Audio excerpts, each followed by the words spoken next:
Di antara keindahan alam, terdapat kampus yang menyatukan kearifan lokal dan modernitas. Institut Agama Islam Badrus Soleh, tempat inspirasi dan pengembangan potensi para pemimpin masa depan.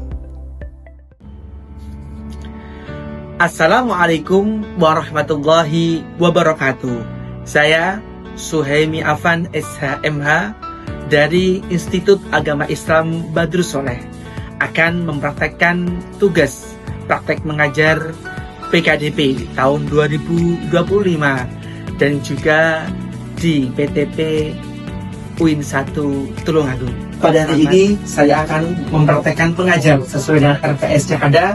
Diharapkan mahasiswa mampu menjelaskan kode etik hakim, prinsip dan kewajiban kode etik hakim, dan juga menerapkan kode etik hakim dalam menjaga integritas dan martabat peradilan agama di Indonesia ini. Semoga bermanfaat. Selamat menyaksikan.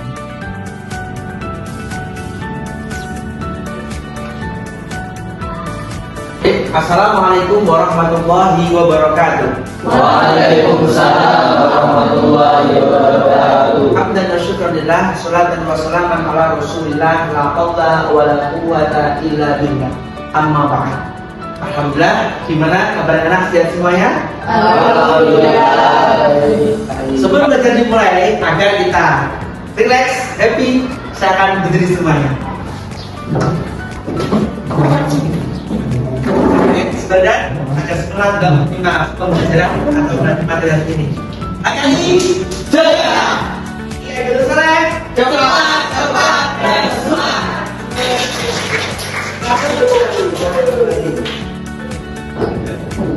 Alhamdulillah, pada hari ini kita akan membahas terkait kode etik profesi hakim.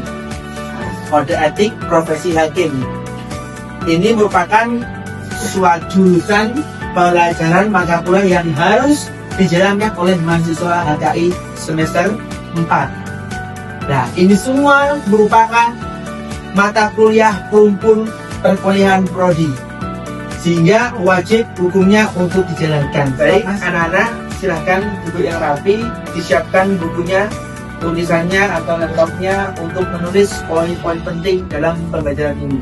Baik, sebelum memulai pelajaran yang baru, kita akan absen dulu. Yang pertama, Zahir Aula Ilmi Dirwa Muhammad Tariqul Zikrullah. Sebelum melanjutkan materi hari ini, saya ingin menanyakan terkait pembelajaran yang sudah di sub CPMK yang keempat tentang etika profesi hukum. Etika profesi hukum, mungkin ada yang tahu apa itu etika profesi hukum? Saya, Pak. Etika profesi hukum ialah kode etik yang dijalankan oleh penegak hukum Indonesia. Baik sekali, luar biasa, tepuk tangan untuk tadi. Ini terkait tentang motivasi untuk kalian. Bayangkan jika dalam dunia kehakiman seorang hakim menangani kasus yang ternyata itu merupakan keluarganya atau kerabat dekatnya. Bagaimana kita harus menanganinya? Ada yang tahu? Pak, hakim tadi harus bersikap adil dan juga harus mengundurkan diri dari tugas itu dan mencari hakim lain untuk menggantikan tugas tadi. Baik, luar biasa jawabannya benar. Seorang hakim harus menggantikan dengan tugas yang lain. Tepuk tangan untuk Mbak Zulfa.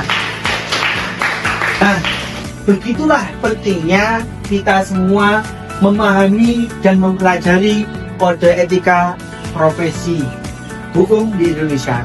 Baik, pada hari ini kita akan membahas kode etik profesi hakim. Apa? Kode etik profesi hakim. Baik. Sesuai RPS yang ada, pada hari ini kita akan membahas materi sub CPMK yang kelima.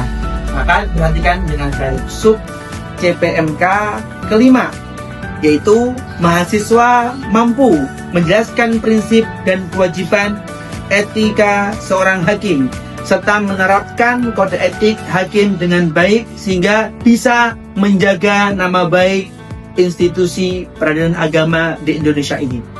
Untuk mengaitkan materi kita etika profesi hakim sesuai dengan LPS yang sudah saya buat, maka harus kaitan dengan moderasi beragama dan kearifan lokal dan sains dan sebagainya.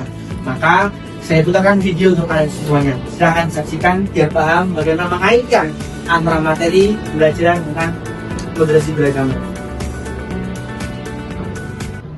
Assalamualaikum warahmatullahi wabarakatuh.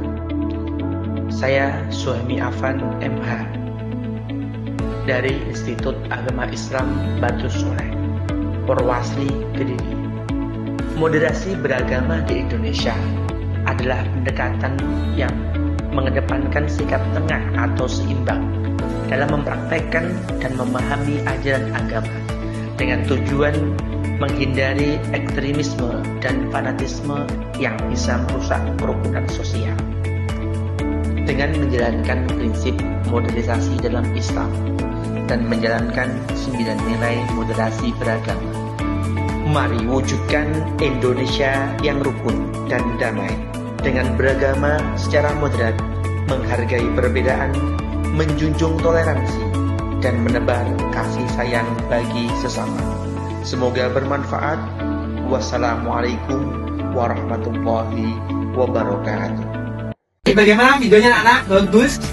Bagus. Ikutkan terkait penguatan materi ini dengan moderasi beragama dan integrasi Islam, sains, dan kearifan lokal. Bagaimana menguatkan moderasi beragama dalam etika profesi hukum, mengajarkan sikap adil, inklusif untuk menghindari dan menjalankan sikap yang ekstremisme.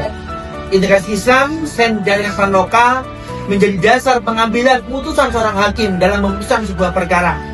Nilai moral dan budaya, maka dari itu mahasiswa diharapkan mampu bersikap moderat, Islam yang seimbang, wasatiyah yang setengah, berpikir kritis dalam praktik profesi hukum secara profesional.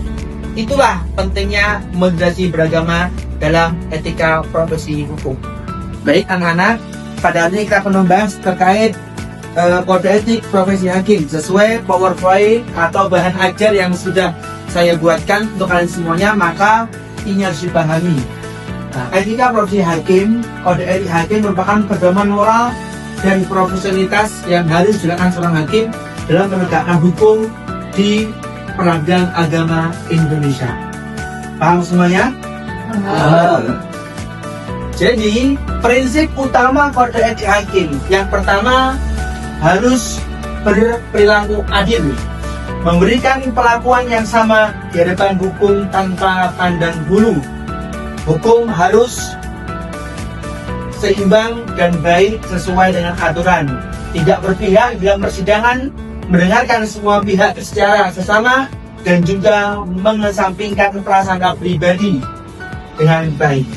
Yang kedua, berperilaku jujur, menjunjung tinggi kejujuran dalam memutuskan perkara dalam setiap kegiatan interaksi di dalam maupun di luar pengadilan. Menolak suap, konsisten antara perkataan dan tindakan, transparansi dalam proses peradilan yang baik dan benar. Itulah kewajiban seorang hakim.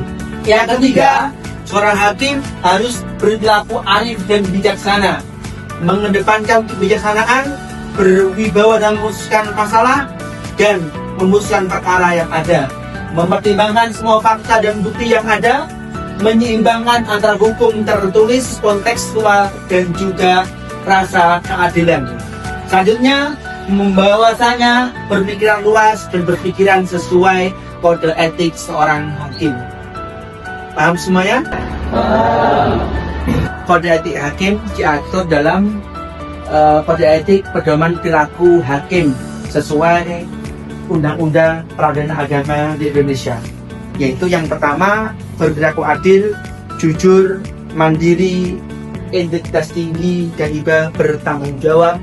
Poinnya 1-11. Baik, pada hari ini pembelajaran kita akan menggunakan metode pembelajaran PBL, Problem Based Learning. Jadi mengedepankan kita berikan curahan masalah, kamu buat kelompok diskusi, kelompok-kelompok diskusi untuk menyelesaikan problem masalah yang ada pada materi hari ini. Oke, anak-anak, silahkan sekarang membentuk kelompok diskusi dengan menggunakan PBL, Problem Based Learning, untuk memutuskan permasalahan yang ada pada materi kita hari ini.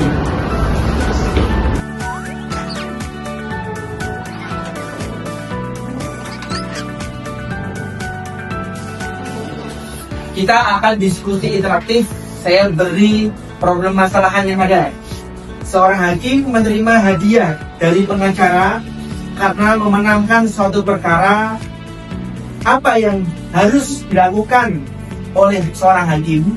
Silahkan didiskusikan dengan baik dengan pembelajaran PBL. Silahkan.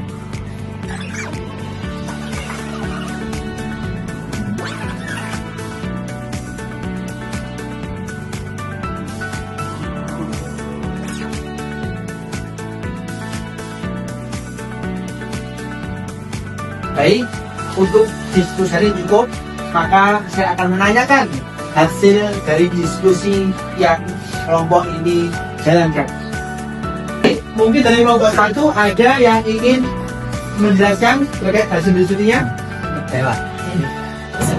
Jadi terkait seorang hakim itu sendiri menerima hadiah dari pengacara karena memenangkan suatu perkara, itu menurut kami tidak boleh, dengan alasan hakim tersebut harus menjaga keadilan, martabat dan reputasi hakim itu sendiri agar tidak terjadi salah paham.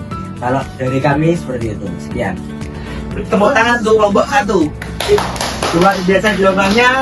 Hakim bersikap adil, menjaga nama baik wibawa dan menjaga nama baik reputasi peradilan agama. Terima kasih untuk kelompok yang ini. Mungkin ada lagi jawaban hasil diskusi dari kelompok yang lainnya. Saya Pak. Jadi dari diskusinya kami, jika seorang hakim tadi menerima suap ataupun hadiah, maka hakim tadi sudah mengkhianati amanah hukum dan juga merusak prinsip keadilan. Jadi hakim itu seharusnya menjadi wakil Tuhan di bumi dalam menegakkan kebenaran dan juga keadilan. Dalam Islam maupun sistem hukum positif, tindakan ini termasuk tindakan pidana korupsi dan dosa besar. Tepuk tangan untuk kelompok lainnya. Luar biasa jawabannya. Sekarang kembali ke tempat masing-masing, akan saya beri kesimpulan atau penutup dari hasil pembahasan kita pada hari ini. Sekarang